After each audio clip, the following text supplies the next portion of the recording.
कर्पूरगौरं करुणावतारं संसारसारम्। ओम शिवाय, जय माता दी। पुनः स्वागत है आप सभी का हमारे बहुत प्यारे से कुंभ राशि के जातक। आप सभी जातकों के जीवन में एक बहुत बड़ा शुभ परिवर्तन आने जा रहा है और ये बहुत बड़ा जो बदलाव है, जो शुभ परिवर्तन की मैं बात कर रहा हूँ, इसका असर पूरे 18 महीनों तक रहने वाला है। क्योंकि हमारे प्यारे केतु बाबा जो है वो गोचरी आधार पर राशि परिवर्तन करेंगे। अब कन्या राशि से आगे बढ़ते हुए पहुँच जाएंगे सिंह राशि के ऊपर। अब ये उल्टे चलते हैं तो इनका पीछे आना ही इनका आगे बढ़ना समझा जाता है या कहा जाता है। ऐसे समझिए कि केतु बाबा जो है सिंह राशि पर जैसे ही पहुँचेंगे, सीधे तौर पर महादेव का तीसरा नेत्र है, ऐसा संदर्भ लिया जाता है हमारी स्कैनिंग विद्या के अनुभव में कि वह जागृत हो जाता है। और जागृत होने का अर्थ यही है कि कुंभ राशि का जो जातक है अब जो है वह इतना असहाय बन चुका है कि अब जो है वो कष्ट जो है उनकी इतनी अधिक अति हो चुकी है कि उसको कुछ भी सूझ नहीं रहा है। एक प्रकार से निष्क्रिय वाली अवस्था आ चुकी है। तो अब जो है आपका जो ये कष्ट है वह महादेव से देखा नहीं गया। जैसे ही गोचरीय परिवर्तन हुआ तो तुरंत ही महादेव का तीसरा नेत्र जागृत हो गया। तीसरे नेत्र जागृत होने का मतलब यही है कि क्रोधाग्नि जो है वो तीसरे नेत्र से निकल रही है और उनके बच्चों के निजी जीवन में जो कष्ट बने हुए, जिनकी अति हो चुकी है, महादेव उनका फैसला कर रहे हैं, निर्णय ले रहे हैं। तो यहाँ पर हमारे को समझना है कि जब वीडियो में विशेष संदर्भ ये महादेव के तीसरे नेत्र का लिया गया है तो हमारे को केवल उनके चरण पकड़ के बैठने हैं। अब हमारे को किसी भी अवस्था में कोई जिम्मेदारी नहीं उठानी है, केवल महादेव के चरणों में बैठे रहना है। वो जैसे हमारे को चलवाना चाहते हैं वैसे चलना है, यानी कर्ता पुरुष नहीं बनना है। अगर आप एक प्रॉमिस करते हो तो मैं जो प्रार्थना करूंगा वह जो आप प्रॉमिस करके रखते हो तो आपको आने वाले 18 महीनों में 4 क्षेत्रों में बहुत अधिक आशीर्वाद देखने को मिलेगा। सबसे पहले गोचर समझते हैं, फिर समझेंगे व्यवस्था क्या है। देखिए 18 मई 2025 दिन होगा रविवार, शाम दोपहर के समय से 4:30 बजे से 5 दिसंबर 2026 दिन होगा शनिवार, शाम 7:28 तक सिंह राशि पर गोचर प्रभावी रहेगा केतु बाबा का, प्यारे हमारे केतु बाबा का। अब जो ये कुंडली है, ये गोचर के आधार पर कुंडली बनाई गई है, गोचरी व्यवस्था के आधार पर। इसमें यह देखिए कि सिंह राशि कहाँ पड़ती है। सिंह राशि आपके 7वें भाव पे पड़ती है। अब जब संदर्भ महादेव के तीसरे नेत्र का लिया गया और ये बोला गया है कि आपको कर्ता पुरुष नहीं बनना है और आपको एक समर्पण करना है, दान देना है, तो जहाँ पर केतु बाबा बैठे हुए हैं, केतु बाबा यही चाहते हैं कि मैं जहाँ पर बैठा हुआ हूँ वहीं से मेरी जड़ें आरंभ हो जाएंगी। अगर केतु बाबा आपके पॉजिटिव हैं तो पॉजिटिव जड़ें और नेगेटिव हैं तो नेगेटिव जड़ें। और इस आधार पर मैं ये भी समझाऊंगा केतु कैसे हम अच्छा करके चलें और क्या पहचानें कि केतु हमारे अच्छे चल रहे हैं या ख़राब चल रहे हैं और कैसे उनको अच्छा करें। वो वीडियो के अंत में मैं प्रार्थना करूंगा। यह जो सेक्शन है, जिस भी काल में आपको प्रेरणा आए कि मुझे प्रेरणा आ रही है, महादेव को और उस काल को साक्षी मानते हुए महादेव के चरणों में ये समर्पण कर देना है। समर्पण करने का मतलब है दान दे देना। दान क्या दे देना है कि मेरी जो चिंता है कि मेरे पास जो हर महीने जो पैसा आना है वो कहाँ से आएगा, ये मैंने महादेव के चरणों में दान कर दिया। मेरे को विवाह के संबंध में कोई दिक्कत आ रही, विवाह संस्कार हो ही नहीं पा रहा है, मैंने महादेव के चरणों में दान कर दिया। अब आप देखो घर में जो है जीवन साथी है, बहू आनी है, जो है वो किस तरीके से आएगी, वो आप देखो। अब मैंने समर्पण कर दिया, दान दे दिया, अब आपके पास है, अब आपको देखना है और आपकी पूर्णतः जिम्मेदारी है। मेरी जो है जिम्मेदारी मैंने आपको सौंप दी और आपने दान ले लिया। उसके पश्चात मेरी जो देनदारी और लेनदारी जो फंसी हुई है मेरी मित्र मंडली में, अगर मैं विचार करता रहता हूं कि मेरा वही पैसा अगर वापस आ जाए और नया जो संघर्ष है वो कैसा भी हो, तो मैं बहुत अच्छे तरीके से पुनः वो मजबूत स्थिति जो मेरी थी कुछ वर्ष पहले, मैं वहीं पहुंच जाऊंगा। मैंने वो पैसा छोड़ दिया। छोड़ने का मतलब आपको देखना है, अब आपने देखना है कि आपके बच्चे के लिए क्या अच्छा है, वो आप देखो।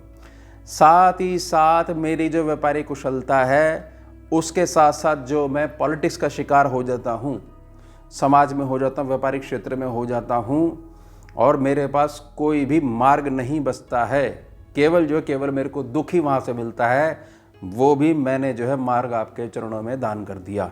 अब मेरी कोई जिम्मेदारी नहीं है, आपने देखना है और मैं पलट के नहीं देखूंगा। अब आप देखो, अब यह आपने अगर अपना प्रॉमिस कर दिया और अटल हो, श्रद्धा का विषय है, तो समझिएगा अब आपको लाभ क्या पहुँचने वाले हैं। सबसे पहले जो है ना कि पुराना पैसा रिकवर हो जाए मेरा, और जो मेरी व्यापारी कुशलता है, और मुझे कोई चिंता करने की ज़रूरत नहीं है। आप देखो पैसा कहाँ से आएगा, मुझे तो इतना खर्चा चाहिए मेरे घर चलाने के लिए। लाभ सेक्शन आपका खुलने वाला है। खुलने वाले का मतलब है कि महादेव का तीसरा नेत्र से निकलने वाली प्रलयंकारी जो ऊर्जा है, वहाँ पर जो अति कष्ट बना हुआ है, जो कि आने नहीं दे रहा है उस ऊर्जा को, वह जलाकर भस्म करने वाले हैं। शुरू कर दिया उन्होंने 18 तारीख से, और लगातार 18 महीने तक 5 दिसंबर 2026 तक इसका असर बना रहेगा।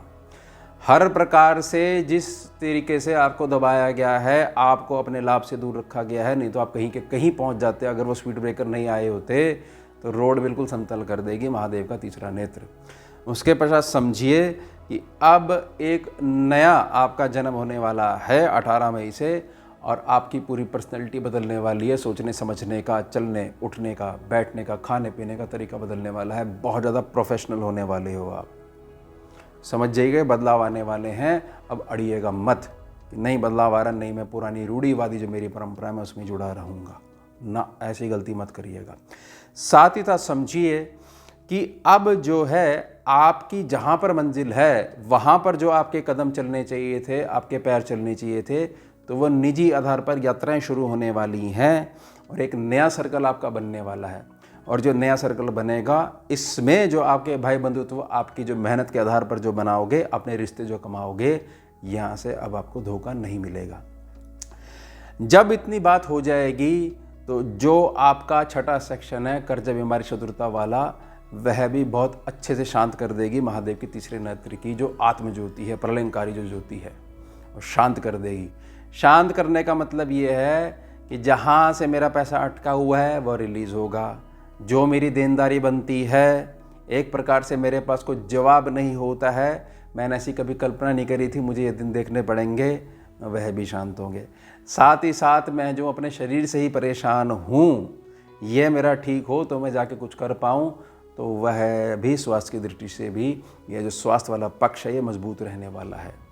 तो यह है गारंटी। लेकिन ध्यान रखिएगा, जहाँ जहाँ मैंने आपके दान के लिए प्रार्थना करी है, दान ज़रूर करना है। और दान दे दिया फिर चेक नहीं करना है कि जो हमने दान दिया था वह ठीक प्रकार से कार्य कर रहा है नहीं कर रहा है। हम इसको देखने आए हैं, महादेव के चरणों में तो बैठे हुए, लेकिन ये भी देख रहे हैं ना, फिर मज़े वाली बात नहीं आएगी। अब समझिए दो पहचान जिससे आपको ये पता लगेगा कि लगन कुंडली में बैठे हुए केतु बाबा कैसे काम कर रहे हैं। एक अच्छे और एक बहुत वाले बढ़िया, जो कभी खराब नहीं होते। सबसे पहले जो भी जातक समाज में कहीं भी बैठक में बैठता है और वहाँ पर किसी अन्य जातक की जो पीठ पीछे चर्चा या बुराई शुरू हो जाती है, उसमें कभी भी भाग नहीं लेता है और एक मंद मुस्कुराहट के साथ उस एरिया को छोड़ता हुआ चलता है। कुछ बोलता नहीं है, बस जी मुझे अपना काम है, कुछ काम आवश्यक काम ध्यान आ गया था और मैं फिर अपनी सेवाएं दूंगा, फिर मिलता हूँ आपसे। चुपचाप चला गया और वहाँ से हट जाता है। केतु अच्छे हैं आपकी लगन कुंडली में या जो भी डिविजनल चार्ट्स में अगर आप केतु देख रहे हो, केतु की ऊर्जा ठीक आ रही है, लगन से बनेंगे ना सारे डिवीजन। साथ ही साथ अब सबसे बेस्ट वह केतु वाला जातक जो पूरे समाज में, आस पड़ोस में अपने व्यवहार को कभी हटने नहीं देता है। उसका व्यवहार है मदद करने वाला, हमेशा जाकर खड़ा होता है, सबकी खैरियत लेता है और कभी यह बात नहीं लेके आता है कि देखिए हमने ना 10 जनों की मदद करी, 10 बार मदद करी और ये देखिए कैसे निष्ठुर प्रकृति वाले हैं, एक बार भी हमसे नहीं पूछा। तो आपने मदद नहीं करी, आपने एक बैलेंस बनाया कि भाई ये लेन देन हमारा जारी रखना चाहिए। तो ये केतु बाबा का स्वभाव नहीं है। केतु बाबा का स्वभाव है कि हमने कर दी और हम भूल गए, समर्पण कर दिया हमने, क्योंकि केतु है जड़ तो फैलनी है। अगर केतु पॉजिटिव है तो पॉजिटिव जड़ और नेगेटिव है तो नेगेटिव जड़। तो यह दो चीज़ें हैं, इस आधार पर आपके केतु बाबा बहुत अधिक आशीर्वाद देंगे। और यह ध्यान रखिएगा कि जो संदर्भ इतनी बड़ी बात का लिया गया महादेव के तीसरे नेत्र का, और ये प्रार्थना करी जा रही है कि केवल आपको दान करना है और छोड़ देना है। अब आप कर्ता पुरुष वाली संज्ञा में मत आइएगा, उनको ही कर्ता पुरुष बने रहने दीजिएगा, क्योंकि कोई नहीं था तब भी वो था और जब कोई नहीं रहेगा तब भी वो रहेगा। सर्वव्यापी है वो। आपने समर्पण करना है और भरोसा रखना अपनी भक्ति के ऊपर। तो ये हो गया हमारा उत्तम विषय। मिलते हैं आपसे अगले भाग में नए विषय के साथ। जुड़िए और जोड़िए। ओम शिवा। जय माता। भुजगेन्द्रहारम् कर्पूरगौरं करुणावतारं